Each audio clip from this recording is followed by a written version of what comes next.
네, 안녕하세요. 오늘 뇌과학과 과학교육이라는 주제로 강의를 하게 될 서울교대 신동훈 교수입니다. 이렇게 만나뵙게 돼서 반갑습니다.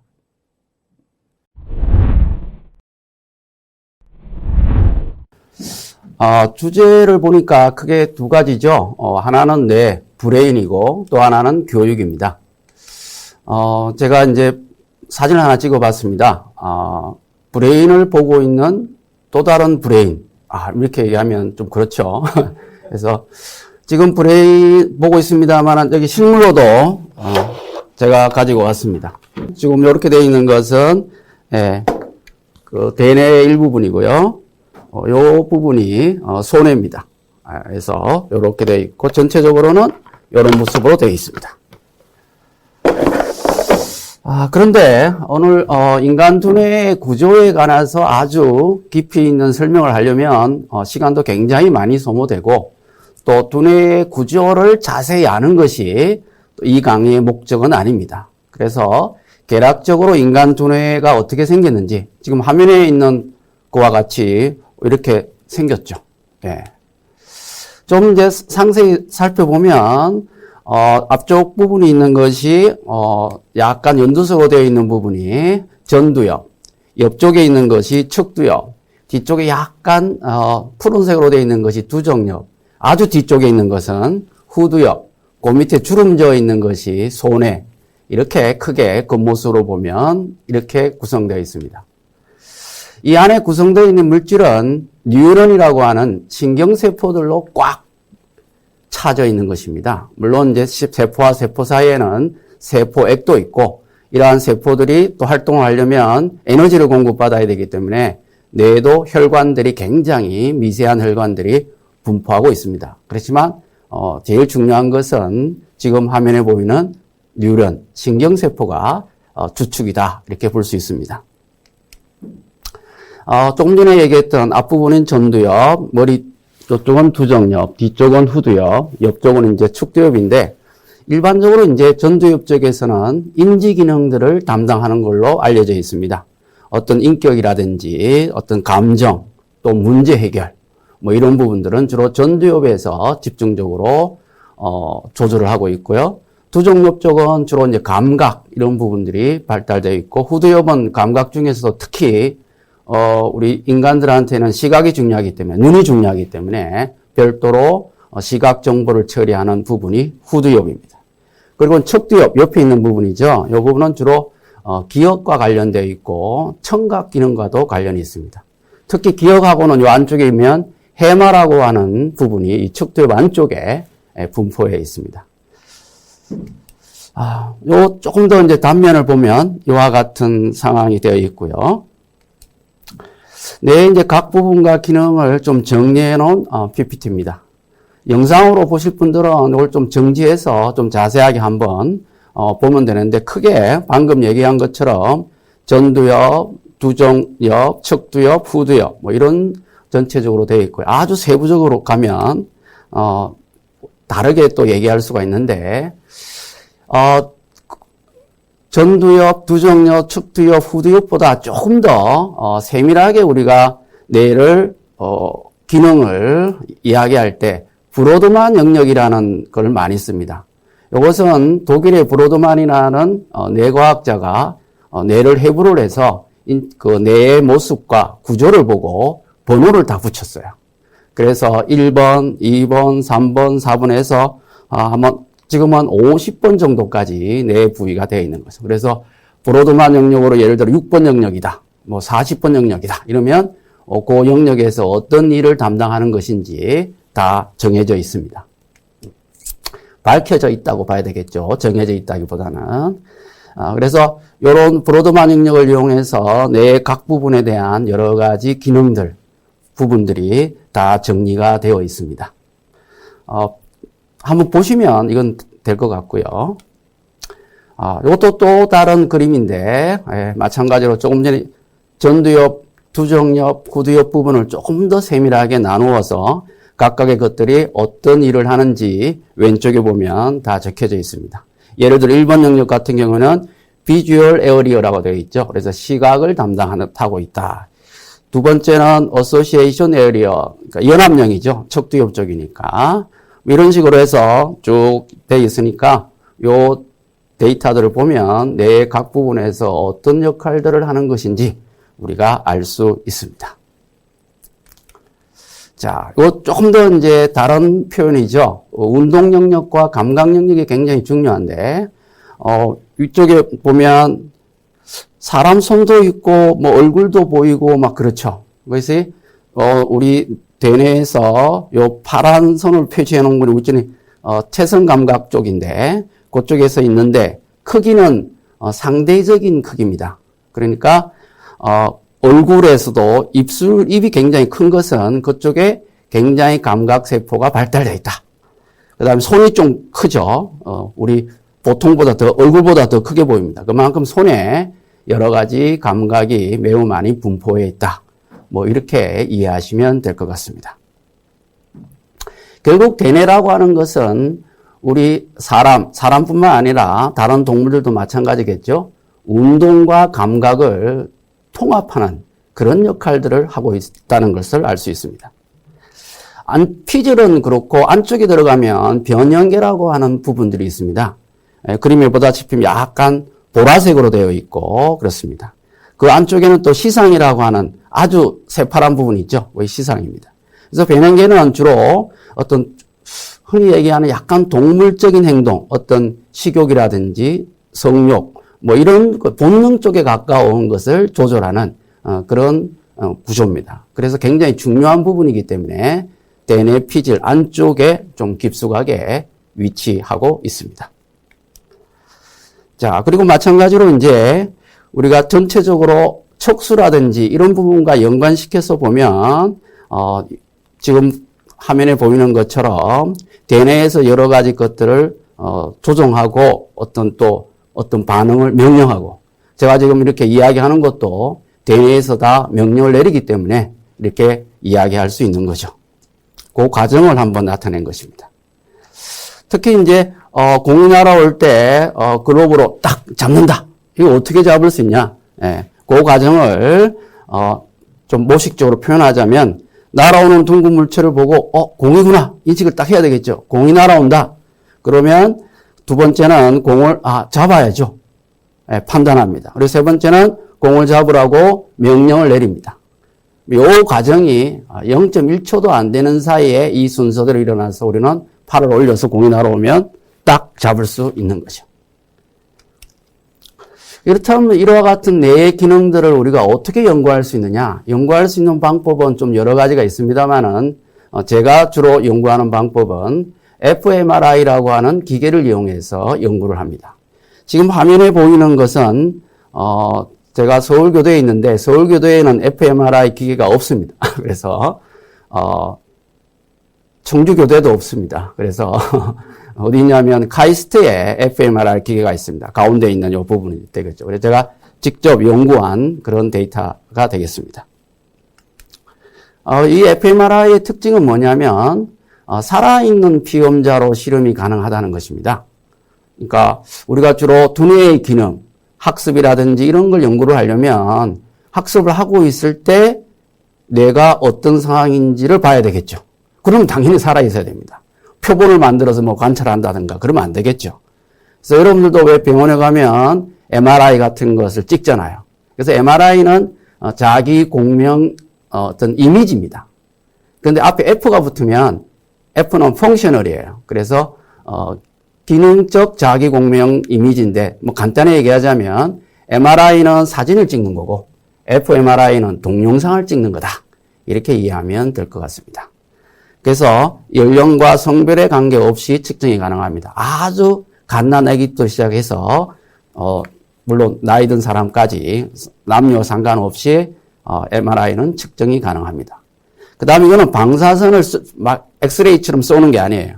방사선을 쏘면 조금 위험하죠.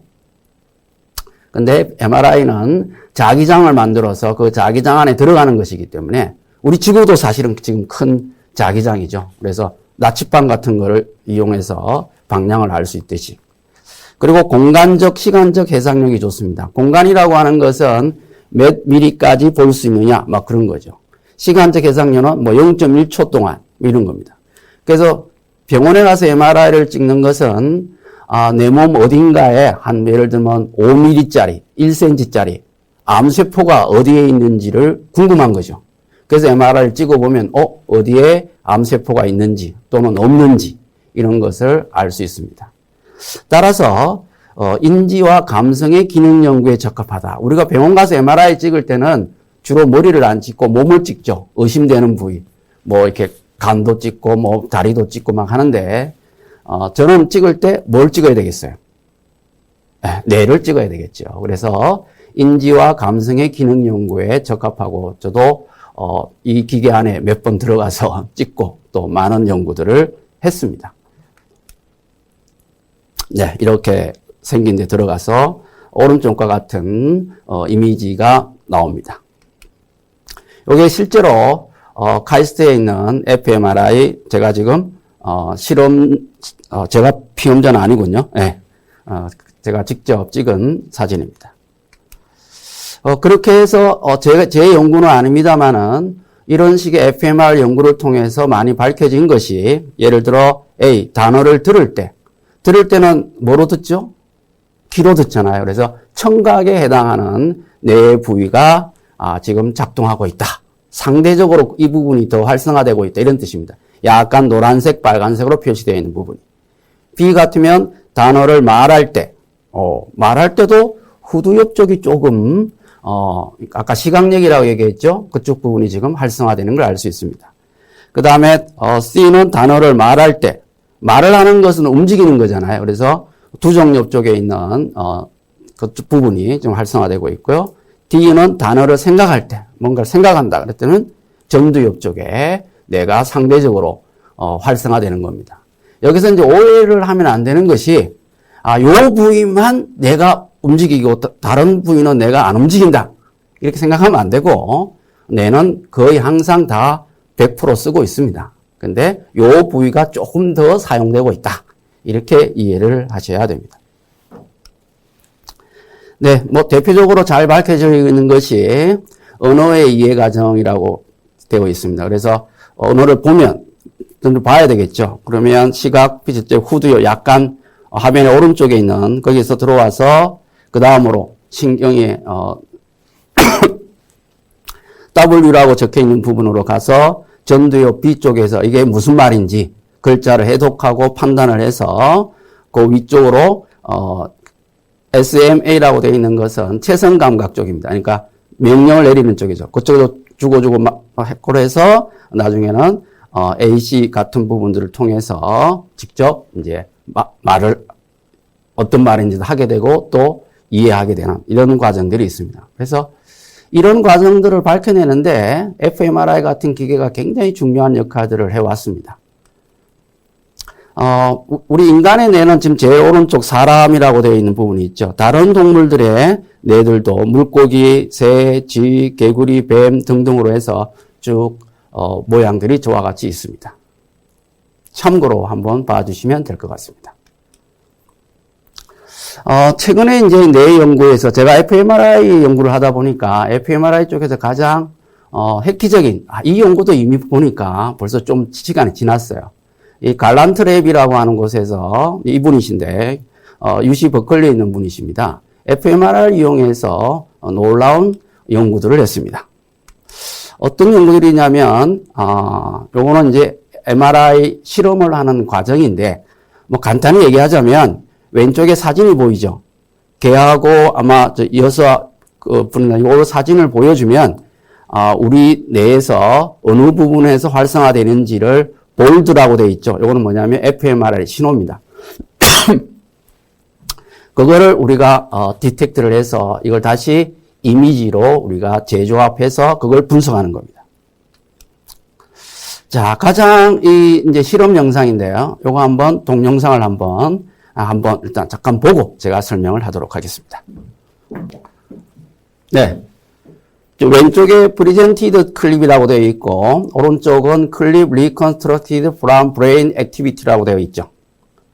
어떤 동영상일까요? 네. 짐작하셨듯이, 왼쪽은 실제 사람한테 보여주는 영상이고, 오른쪽은 우리 후두엽에서 뇌 fMRI로 찍은 그 영상을 다시 만든 겁니다. 자, 그러니까 왼쪽에 있는 것은 사람이 직접 보는 거고, 오른쪽에 있는 약간 모자이크, 일부러 모자이크 한 건 아니고요. 모자이크 된 듯한 영상은 우리 두뇌를 찍어서 만든 이미지라는 거죠. 그래서 조금 전에 동영상을 그걸 보면 위쪽에 있는 게 오리지널 이미지고, 밑에 있는 것은 fMRI를 이용해서 인간 뇌의 브레인 액티비티를 측정해서 이미지화를 시킨 겁니다. 똑같다고는 할 수 없지만 각각의 이미지들을 구분은 다 가능하겠죠. 그죠? 만약 짝지으라고 하면 아마 대충 짝지을 수 있을 정도입니다. 이 얘기는 무슨 얘기냐면 내가 뭘 보고 있는지를 나의 뇌를 측정하면 MRI로 찍으면 알 수 있다는 의미죠. 조금 더 나아가서 네이처지에 이 단어에 대한 연구 결과가 발표된 것이 있습니다. 뭔가 굉장히 복잡하죠. 그러니까 뭐 간단히 얘기하자면 내가 지금 여기서 청주교대다라고 생각하면 그 청주교대라는 단어가 우리 뇌 어딘가에 있다는 거예요. 예. 그래서 그걸 당연히 이것은 영어로 되어 있습니다만 나중에 정리를 하면 이런 식으로 단어를 뇌에서 분포하고 있는 걸 알 수 있습니다. 이게 미국 사람이 연구한 거니까 당연히 영어고요. 우리가 만약에 한국 사람이 연구한다면 한국 단어도 마찬가지로 이런 식으로 있죠. 이게 보면 연두색으로 되어 있는 것 같은 경우에는 굉장히 연결되어 있는 것이 굉장히 많죠. 근데 또 연결이 별로 안 되어 있는 것도 또 상대적으로 있습니다. 그죠? 예. 그래서 우리가 기억이다라고 하는 것, 학습이다라고 하는 것은 무엇이라고 생각을 하냐면 우리의 뇌에서 뭔가 새로운 뉴런, 아까 이야기했잖아요. 신경세포, 이런 게 막 생기는 게 아니에요. 그러면 분명히 우리가 뭔가를 열심히 공부를 하고 학습을 하고 나면 우리의 뇌는 뭔가 그 전과 달라져 있을 거예요. 그럼 뭐가 달라졌느냐? 그건 시냅스라고 이야기할 수 있습니다. 즉 기존에 있던 뉴런과 기존 또 다른 뉴런들이 새로운 결합, 새로운 네트워크가 형성된 겁니다. 이걸 우리는 기억이라고 지금 이야기하고 있고 이러한 네트워크가 많이 여러 개가 잘 결합되면 될수록 여러 가지 문제 해결력이 높아진다든지 그런 상황으로 설명할 수가 있습니다. 그렇게 해서 지금 우리 현재는 뇌에 대해서 여러 가지 구체적이고 아직도 100% 다 알지는 못합니다. 다양한 연구들이 진행되고 있는데 이 뇌에 관해서는 우리를 비롯해서 전 세계가 이 잘못된 믿음을 가지고 있습니다. 신화라고 얘기를 하죠. 예. 그걸 OECD에서 지난번에 Understanding the Brain이라고 하는 책자를 통해서 밝혀져 있고요. 인터넷에 Understanding the Brain 치면 이 책자를 다운받을 수 있습니다. 여기서 이야기하는 것은 크게 8가지 정도를 이야기하고 있습니다. 첫 번째가 뭐냐면 3살 무렵에 인간의 뇌는 완성된다. 이게 3세 신화거든요. 예. 과연 그럴까요? 당연히 그렇지 않습니다. 그렇지만 이러한 말이 굉장히 많이 퍼져 있는 것은 3살 무렵에 다 완성되니까 어릴 때 내가 완성되기 전에 뭔가를 배워야 된다. 해서 영유아 교육, 어떤 사교육 시장이죠. 그런 데서 이런 잘못된 정보들을 가지고 마구마구 홍보를 하고 있습니다. 지금도 아마 인터넷에 검색을 해보면 저런 얘기가 굉장히 많이 나옵니다. 그럼 우리 인간의 뇌는 언제 완성될까요? 우리 인간의 뇌는 평생에 걸쳐서 완성이 됩니다. 그래서 어느 3살까지도 완성되고 3살 이후로는 안 되고 이런 것이 아니라 아까도 제가 말씀드렸지만 기억이다 학습이다라고 하는 것은 새로운 뉴런이 생기는 것이 아니라 기존에 있는 뉴런들 간의 새로운 관계, 새로운 네트워크가 형성되는 거다 이렇게 얘기했습니다. 그래서 저같이 좀 나이가 들면 당연히 새로운 세포는 당연히 생성이 안 됩니다. 그렇지만 지금 이 나이에도 공부를 하고 뭔가 하면 새로운 네트워크가 형성되어 있고 또 제 머릿속에는 수많은 네트워크가 있겠죠. 그래서 어느 하나가 촉발이 되더라도 그와 연계되어 있는 다른 또 기억들이 또 그런 부분들이 촉발될 수가 있는 것입니다. 그래서 첫 번째 이런 부분들은 굉장히 잘못된 부분이다. 두 번째는 또 보면 무엇인가를 배우는 결정적인 시기가 있다. 뭐 이런 또 낭설이 많이 퍼져 있습니다. 그래서 이 결정적인 시기를 놓치면 뭐 영원히 못 배운다. 뭐 이런 얘기를 하는데 조금 뭐 유리한 시간은 있을지 몰라도 결정적인 시기, 딱 그 시기에만 배울 수 있다. 이런 거는 없습니다. 저도 지금 배울 수도 있고, 물론, 젊었을 때, 어릴 때 배우는 거하고 속도는 좀 다르겠습니다만은, 그래서 결정적인 시기는 나가는 것은 없다. 언제든지 새로운 것을 공부할 수 있고 시작할 수 있습니다. 죽기 직전까지. 그 다음에 세 번째가 굉장히 많이 들어본 얘기일 겁니다. 우리는 한 평생 뇌가 10% 정도만 뇌를 사용한다. 이와 비교해서 아인슈타인은 뭐 한 30%, 40%밖에 사용 못했다. 이런 얘기 다 들어봤죠? 예. 과연 지금 제가 아인슈타인이 아니니까 그러면 한 10% 정도밖에 지금 뇌를 사용하지 않는 것일까요? 예. 그런 사람은 없습니다. 뇌를 만약에 10%만 사용하면 그 사람 벌써 관에 들어가 있어야 됩니다. 예. 근데 이러한 그 속설도 굉장히 많이 광범위하게 퍼져 있어요. 예. 이건 사실은 여러 가지 오해가 있을 수 있는데, 예. 아인슈타인이 이제 가지고 있는 어떤, 인간이 가지고 있던 어떤 잠재적인 역량을 우리가 표현을 하는 것인데, 그거를 이제 뇌의 기능으로 바꿔버리면 완전히 다른 얘기가 되어버리는 겁니다. 예. 우리 흔히 이놈의 돌대가리야, 뭐 이런 얘기도 하죠. 돌은 없습니다. 그리고, 사용하지 않은 데도 없습니다. 당연히 100% 사용합니다. 예. 그 다음에 또 네 번째, 이것도 또 어마어마한 있죠. 좌뇌형이다, 우뇌형이다, 좌뇌는 논리적이고, 우뇌형은 뭐 예술적이다, 창의성을 개발하려면 우뇌를 개발해야 된다. 어디 이런 내용이 있죠? 인터넷에 찾아보면 뭐 엄청나게 많습니다. 그래서 뭐 좌뇌를 발달시키는 교육, 우뇌를 발달시키는 교육, 교육법, 방법 이런 것 등이 굉장히 많이 퍼져 있어요. 예. 조금 전에 제가 얘기했죠. 인간의 뇌는 100% 사용하는 겁니다. 예. 좌뇌형은 좌뇌만 사용하고, 우뇌형은 우뇌만 사용하고, 이런 거 없습니다. 예. 다만 이제 우리가 어떤 것을 처리하고 할 때 좌뇌가 약간 더 작용하는 경우도 있고 우뇌가 조금 더 작용하는 경우도 있고 뭐 그럴 수는 있습니다. 그러나 이 차이는 우리 사람과 사람의 개체 차이처럼 다 똑같지 않습니다. 그 정도의 차이뿐이지 그걸 좌뇌형, 우뇌형이다 이렇게 나누어서 얘기할 수는 없습니다. 이렇게 된 근본적인 이유는 옛날에 스페리라고 하는 그 뇌과학자가 뇌를 연결하는 부위를 잘랐어요. 요 부위가. 예. 요 부위거든요. 예.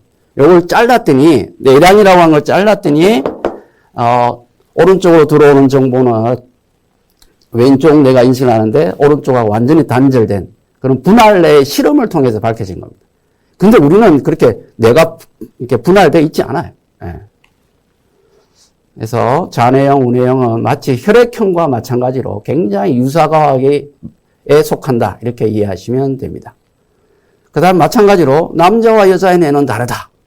뭐 화성에서 온 남자, 뭐 목성에서 온 여자, 뭐 이런 완전히 다르다라고 하는데 특별히 남자라고 해서 여자라고 해서 뇌가 다른 것은 없습니다. 다만 개체 차이 정도는 있을 수 있습니다.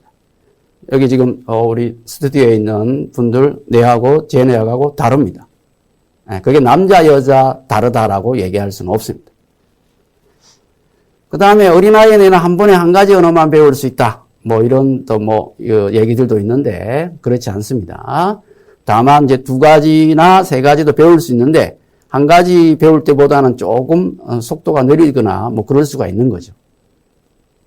그 다음에 기억력을 향상시켜야 뇌가 발달한다. 기억력을 향상시킨다. 열심히 예를 들어 뭘 외우고 뭐 한다고 해서 뇌가 발달되는 것은 아닙니다. 이 부분에 관해서는 제가 강의 후반부에 어떻게 하면 우리의 뇌를 좀 더 발달시킬 수 있는지 방법에 대해서 말씀드리겠습니다. 잠자는 동안에도 뇌는 학습할 수 있다. 사실은 뭐 학습이라기보다는 잠자는 동안에도 뇌는 활동을 합니다. 그러나 학습할 수 있는 것은 아닙니다. 좀 정리를 한다든가 뭐 그런 부분들이 있습니다. 그래서 이 뇌에 관한 잘못된 믿음 8가지가 대표적으로 뇌에 대해서 우리가 잘못 알고 있는 그런 개념들입니다. 그래서 저기 있는 1, 2, 3, 4, 5, 6, 7, 8 모두 다 X입니다. 네. 그렇다면 이제 뇌를 발달시키려면 어떻게 해야 되냐? 이제 저 같은 경우에는 옛날에 나왔던 뇌 발달시키려면 창의적인 교육을 해야 된다. 그래서 사실은 브레인 앤 커그니션이라고 하는 논문에 이런 내용들이 실렸습니다. fMRI를 이용을 해서 한 결과입니다. A, B가 있는데 막 간단히 얘기하자면 A는 지식 수용학습, 그러니까 무슨 얘기냐면 그냥 외우게 하는 거죠. 야, 이건 이런 거야, 잘 이해해, 이렇게 하는 것이고, B 쪽은 자기가 스스로 지식을 만들어 나가는 학습을 하는 거죠. 일종의 창의적인 학습이라고도 할 수 있습니다. 그렇게 수업을 한 학기 동안 했을 때 뇌 발달에 어떤 차이가 있느냐 했더니 발달에 좀 차이가 있고 지식 생성 수업을 하는 경우에 뇌가 좀 더 많이 활동하고 있는 것을 증명한 그런 논문이 되겠습니다. fMRI 이제 결과는 뭐 간단히 말씀드리면 이런 이미지도 나올 수 있고요. 또 렌더링을 하면 이런 표현들이 있습니다. 왼쪽이나 오른쪽에 다 같은 데이터입니다. 또 자르면 이런 식으로 데이터가 될 수 있고요. 예. 이것은 제가 박사 논문 때 사용했던 fMRI 결과들입니다. 그리고 이제 이모션, 코그니션 이런 것들이 있는데 감성과 인지가 어느 부위에서 발현이 되느냐. 그래서 여러 연구들을 종합한 메타 연구라고 하죠. 여기에 따라 이와 같이 빨간 점은 이제 그 이모션, 그 다음에 파란색은 이모션과 커그니션이 같이 작동하는 부위다. 이렇게 얘기할 수 있습니다. 그러니까 그러고 보니까 뭐예요? 커그니션만 있는 거는 없네요, 그죠? 네, 그렇습니다. 하여튼 이런 부분들이 기존에 이제 교재에도 실리고 지금과 같이 인지적인 측면과 관련된 두뇌 활성 영역이 있습니다. 좌뇌 우뇌 가릴 거 없죠. 만약에 좌뇌 우뇌가 맞다면 이 그림에서 좌뇌 쪽만 활성화돼야 되잖아요. 우뇌 쪽, 후두엽, 두정엽 다 모두 관련되어 있는 걸 알 수 있습니다. 네, 좀 텍스트로 정리하면 이와 같고요. 이거는 동기적인 측면입니다. 약간 본능적에 가까운 것이기 때문에 정서와 관련된 부분들이라서 안쪽에 관련되어 있는 걸 알 수 있습니다. 그 다음에 감성적인 측면과 관련된 두뇌 활성 영역, 주로 이제 좌측도 있고 우측도 있고 이런 상황입니다. 그래서 좌측만 이성이고 우측은 감성이다. 그런 이분법적인 것은 없습니다. 사실과 다릅니다. 전체적으로 정리하면 이와 같은 것이 있어서 어떤 과학교사 학습 프로그램을 좀 분석하거나 그런 거 할 때 이런 틀을 이용하기도 합니다. 여기까지는 간단히 얘기한 것이고요. 제가 근데 이제 교대에 와서는 fMRI 기계가 없어서 이제 fMRI를 가지고 두뇌 연구는 지금 하지 못하는 상황이어서 그래서 지금 안구 운동 추적이라고 하는 시선 추적입니다.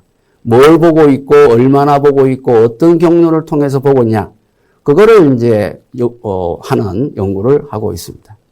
기본적으로 우리가 어떤 사물을 본다라고 하는 것은 지금 여러분들이 만약에 이 동영상을 보고 있다면 크게 우리 눈을 통해서 정보가 들어가면 우리 이제 후두엽까지 정보가 전달되고 그 다음에 그 정보가 두 가지 경로가 있습니다. 위쪽에 보면 공간 시각이라고 되어 있죠. 이걸 where pathway라고 부릅니다. 그러니까 어디에 있냐 이런 부분들은 시각에서 두정엽 쪽으로 가서 전두엽으로 갑니다. 그런데 아래쪽에 보면 대상 시각이 있습니다. what pathway라고 있습니다. 뭐냐 저게 도대체가. 여기에 관계되는 패스웨이는 척두엽을 통해서 전두엽으로 갑니다. 그러니까 우리는 눈을 통해서 보고 있지만 뇌로 가서 전두엽으로 갈 때는 두 개의 경로가 나누어져서 전두엽으로 가는 겁니다. 이걸 어떻게 알아냈느냐? 이 두 개의 경로가 만약에 어떤 손상을 입으면 어떻게 되겠어요? 두 개 중에 하나만 손상이 돼버리면. 예를 들어 what pathway가 문제가 생겨버리면 누군지를 모릅니다. 자기 와이프인지도 몰라요. 그런데 집에 있거나 하는 거니까 와이프일 거라고 추론은 가능한 거죠. 이런 식으로 환자들을 통해서 뇌가 어떤 기능들을 하고 있는지 많이 밝혀지고 있습니다. 이 안구운동에 추정하는 것은 결국은 흔히 얘기해서 눈은 마음의 창이다 이런 말을 하잖아요. 그래서 눈을 보면 마음을 알 수 있다. 그러니까 제 생각으로는 안구운동을 추적하면 뇌의 기능도 알 수 있지 않을까. 이런 기본적인 전제하에서 하고 있습니다. 안구운동에 관심 있거나 하면 저한테 따로 연락을 주시면 감사하겠습니다. 당연히 이제 조금 전에 얘기했던 위쪽에 나타낸 것은 후두엽에서 두 개, 나침판으로 있는 건 어떤 위치를 얘기하는 거죠. 그러니까 where pathway이고 옆으로 가는 것은 척두엽, 사람 얼굴이라든지 이런 거죠. 특히 이제 척두엽 같은 경우에서는 사람 얼굴을 기억하는, 처리하는 전담 장치가 있습니다. 전담 부위가 있어요.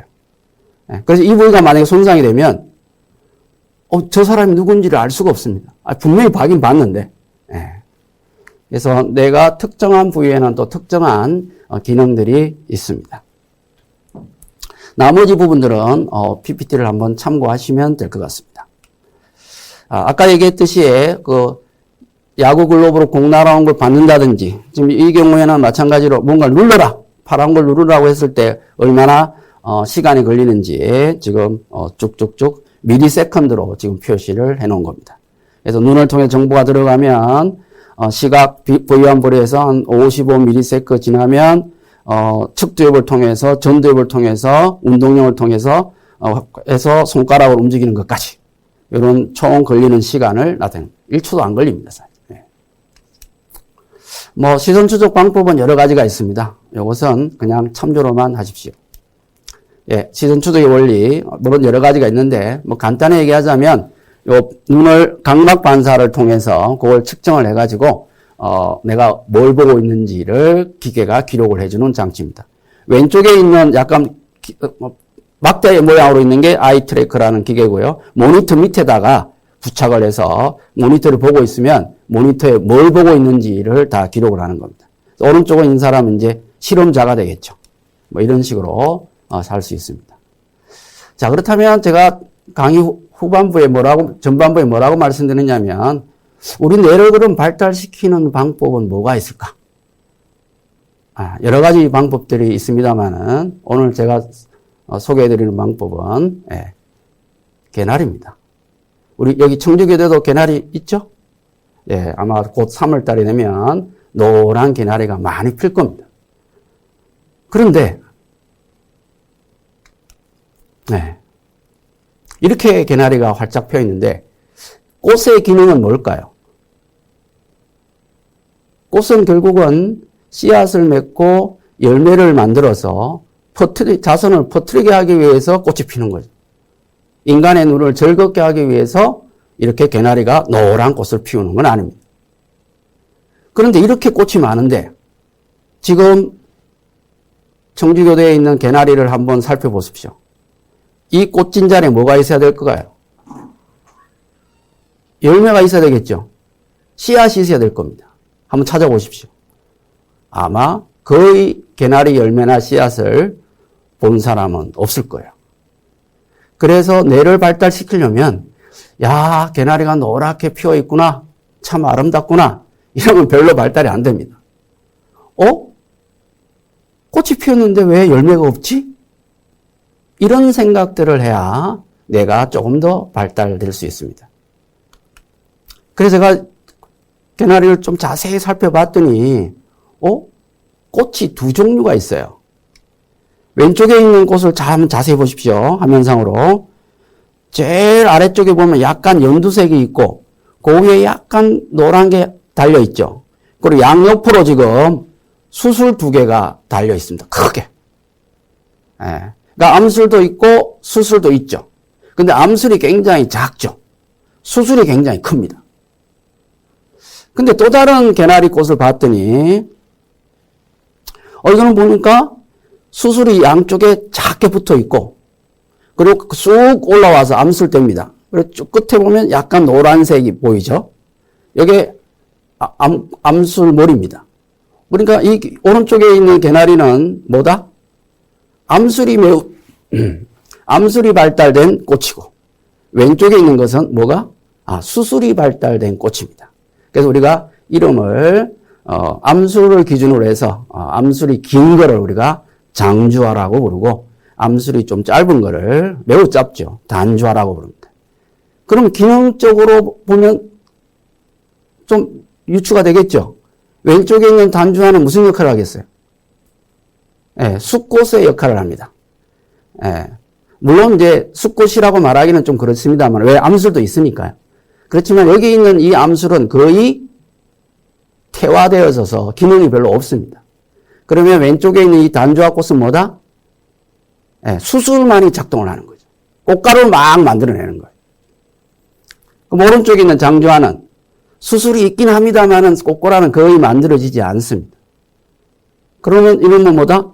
장주화는 암꽃의 역할을 해서 꽃가루를 받을 수가 있는 거죠. 물론 이와 같이 하는 것은 당연히 자가수분을 방지하기 위해서죠.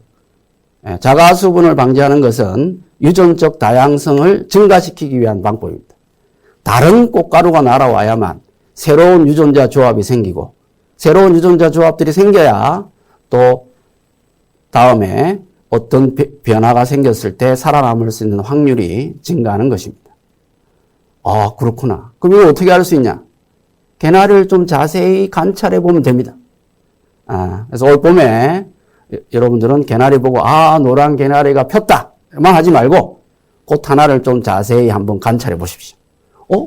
여기는 수술이 발달되어 있네? 요거는 암술이 발달되어 있네? 라는 것을 금방 확인하실 수 있습니다. 자, 그런데 현실은 청주교대에 있는 거는 제가 조사를 안 해봤습니다만은 서울교대에 있는 개나리를 제가 다 조사를 해봤습니다. 했더니 반반인 줄 알았어요, 처음에는. 그러니까 장주화 반, 단주화 반. 그런데 봤더니 99%가 단주화예요. 장주화도 있긴 있어요. 그런데 매우 그 숫자가 적어요. 그렇다면 만약에 열매가 맺으려면 단주화의 꽃이 핀 자리에 열매가 맺히겠어요? 장주화 꽃이 핀 자리에 열매가 맺히겠어요? 당연히 장주화겠죠. 꽃가루가 와서 이제 수정이 되면 거기서 씨앗이 만들어질 겁니다. 근데 장주화 자체가 잘 없어요. 왜 그럴까요? 여기에 해답이 있습니다. 잘 보십시오. 개나리 두 가지죠? 왼쪽에 있는 가지하고 오른쪽에 있는 가지하고 어때요? 색깔이 좀 다르죠? 색깔이 좀 다릅니다. 그러면 개나리는 열매도 잘 관찰이 안 되고 하는데 그럼 개나리는 어떻게 번식을 할까요? 개나리는 씨앗을 가지고 번식하지는 않습니다. 원래 애초에는 그렇게 됐겠지만 지금은 인간들이 개나리를 좋아하다 보니까 개나리 가지를 꺾어서 심습니다. 심는데 여기도 보면 왼쪽과 오른쪽이 미세하게 색깔 차이가 있는 걸 알 수 있습니다. 그죠? 왼쪽 단주화 꽃이 조금 더 짙고 노란색이에요. 그래서 사람들은 관상용으로 개나리를 심으니까 단주화를 심겠어요? 장주화를 심겠어요? 그렇죠. 단주화를 주로 심습니다. 그러다 보니까 오른쪽이 단주화고 왼쪽이 장주화입니다. 그래서 오른쪽에 있는 개나리가 꽃이 더 크고 색깔도 노랗고 하니까 우리 주위에 있는 개나리는 대부분이 뭐다? 오른쪽에 있는 단주화예요. 자, 그러면 이제 열매는 진짜 관찰할 수 없냐? 아까도 얘기했지만 장주화를 찾으면 되는 거죠. 봄에 장주화였는데 여기서 겨울이 되면, 가을이 되면 제가 이제 서울교도에서 찾아낸 개나리 열매입니다. 지금 벌어져 있는데 그 안에 개나리 씨앗이 들어있죠. 잘 관찰할 수는 없지만 우리가 자세히 관찰하면 알 수가 있습니다. 또는 씨앗도 보이죠? 요 가운데 벌어진 곳에 보면 씨앗들이 있습니다. 자, 이와 같이 우리가 어떤 사물을 볼 때, 그냥 자연을 볼 때, 그냥 아름답다라고만 생각하면 내가 별로 발달되지 않습니다. 지금처럼, 왜 그럴까? 꽃이 이렇게 많이 피었는데 왜 씨앗은 없을까? 꽃이 두 종류라서 그렇구나. 그러면 장주화에 당연히 많아야 되는데 왜 장주화가 없을까? 이게 색깔이 약간 다르다 보니까 사람들이 인위적으로 수꽃만을 선택을 해서 계속해서 꽃꽂이 같은 걸로 심다 보니까 그래서 우리 주위에는 주로 뭐가? 단주화, 더 노란 꽃이 많이 많이 있구나. 이런 걸 알 수 있죠. 이와 같이 왜라고 하는 생각을 자주 하면 내가 좀 더 발달될 수 있습니다. 그게 아까 제가 브레인 앤 커그니션이라고 하는 저널에 나타난 두뇌를 fMRI를 직접 찍어본 결과도 그렇습니다. 그래서 여러분들도 제가 유튜브 채널을 하나 운영하고 있습니다. 생물관찰 YTV라고 하는 곳인데 여기에 들어가면 생물을 이런 희귀한 생물이 있다 소개해주고 이 식물의 이름은 뭐다 그렇게 단순하게 하는 그런 채널이 아니고 생각하게 해주고 왜 이런 현상이 생겼을까 이런 걸 자꾸 머리를 쓰게 해주는 채널이에요. 그래서 인기가 별로 없어요.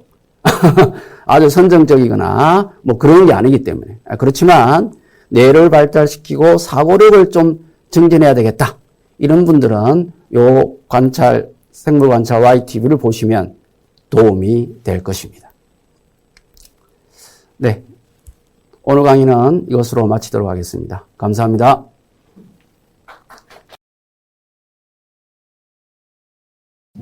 네. 방금 질문이 있는 것 같습니다. 질문을 한번 받아보도록 하겠습니다.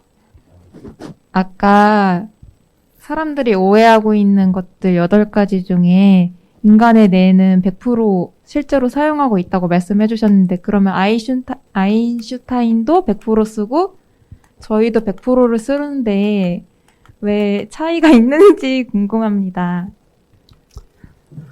방금 좋은 질문을 해주셨습니다. 아인슈타인도 그렇다면 100%고 나 같은 평범한 사람도 100%면 도대체 차이는 어떻게 나냐?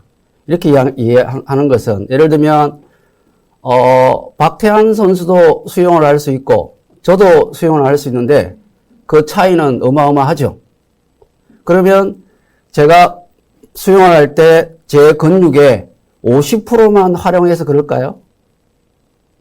그건 아니겠죠. 저도 제가 사용할 수 있는 근육을 다 사용하는 것이고 박태환 선수도 다 사용하는 것입니다.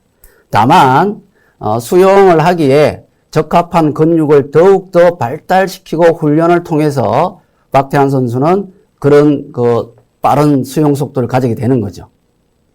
그래서 뇌를 그냥 5%, 10% 사용하니까 뭐 어떻고 30% 사용하니까 더 많이 사용하고 이런 개념이 아니라 어떤 그 목적에 맞게끔 뇌를 어떻게 쭉 발달시켜 오고 훈련시켜 왔느냐에 따라서 그 결과는 달리 나타나는 것입니다. 예를 들어 학급에서도 마찬가지로 공부를 잘하는 학생이 있고 공부를 못하는 학생이 있어요. 그럼 공부를 잘하는 학생은 뇌를 100% 사용하는 것이고 못하는 학생은 50%만 사용하냐? 그런 건 아닙니다. 뇌에서 사용되는 그 산소의 양은 우리 전체 산소 사용량의 제가 정확한 퍼센트는 기억이 안 나는데 거의 한 35% 정도를 뇌에서 사용합니다. 그거는 아인슈타인도 그렇고 저도 그렇고 여러분들도 다 그렇습니다. 그래서 이 어떤 잠재적인 어떤 역량, 능력이라는 거 하고 뇌를 사용한다 안 한다 하는 것은 다른 문제인 것입니다. 예, 이해가 잘 됐으면 좋겠습니다. 예, 강연 잘 들었습니다. 아,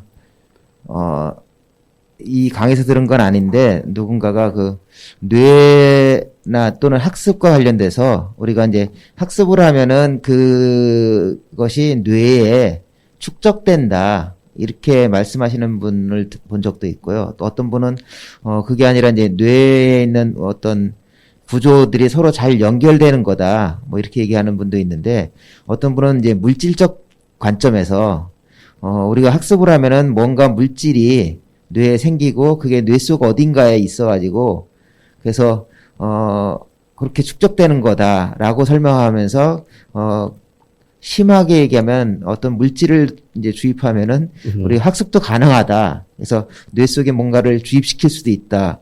뭐 이렇게 해서 학습을 얘기하는 좀 이상한 얘기인데 그런 것도 들은 적도 있는데요. 어떤 입장이신지요? 네, 뇌에 관한 잘못된 믿음 9번째가 되겠습니다. 그러니까 우리 기억이라는 것, 학습이라는 것은 뭔가 기억을 하면 뇌 속에 뭔가가 어떤 물질적으로 뭔가 생긴다. 그게 화학적인 물질이었든 뭐든지 간에 그거는 전혀 말이 안 되는 것이고요. 희망사항은 첫 번째일 수 있습니다. 예. 그렇다면 오늘은 예를 들어 뭐 영어를 공부하고 싶다. 그러면 이제 영어가 들어있는 어떤 캡슐을 홀라당 먹으면 야, 영어 공부 안 해도 내 머릿속에 영어가 들어가서 영어가 잘 나올 수 있지 않을까. 이제 첫 번째 논리대로 하면 그런 것 등이 가능을 하겠죠. 그리고 이제 뭐 머리에다가 뭔가 장치를 씌워가지고 뭔가 입력을 팍 하면 되는. 근데 현실은 두 번째입니다. 지금 처장님께서 말씀하셨듯이 제가 제 강의에도 나옵니다만은 새로운 기억, 뭔가 학습을 했다라고 하는 것은 뉴런의 측면에서 보면 새로운 관계, 새로운 네트워크가 형성된 것이다. 새로운 뉴런이 만들어지는 것도 아닙니다. 예, 기존에 있는 뉴런이 관계가 없던 것들이 새로운 관계를 만들어내는 것, 네트워크를 연결되는 것, 그 시냅스로 연결되거든요. 물론 시냅스로 연결될 때 화학물질이 나오긴 합니다. 그러나 그걸 기억이라고 얘기할 수는 없습니다. 그 화학물질은 거의 다 똑같거든요. 예. 그래서 새로운 어떤 기억이나 학습을 한다라고 하는 것은 브레인에서 새로운 네트워크가 형성되는 것이다. 이렇게 이해하시는 것이 현 과학적인 해답이고요. 뭔가 그 기억에 해당하는 어떤 물질, 뭐 화학적 물질이든 어떤 물리적인 그런 것들이 새로 생긴다. 그거는 잘못된 것이라고 이야기할 수 있습니다.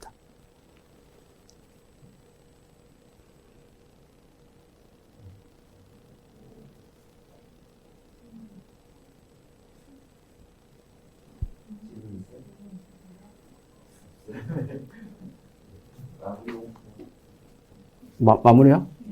예. 자, 방금 다양한 질문들도 들어왔고요. 결국 우리 뇌는 어떤 새로운 관계, 새로운 네트워크를 형성하기 위해서는 Y적인 생각을 많이 하는 것이 그런 두뇌 발달에 도움이 많이 됩니다. 그래서 제가 개나리를 예를 들었습니다만은 주위에 있는 다양한 현상들을 볼 때, 왜 저런 현상이 생길까? 라고 하는 의문을 계속 품게 되면 훨씬 더 뇌가 좀 더 발달하는데 도움이 될 것입니다. 오늘 강의 끝까지 들어주셔서 감사합니다.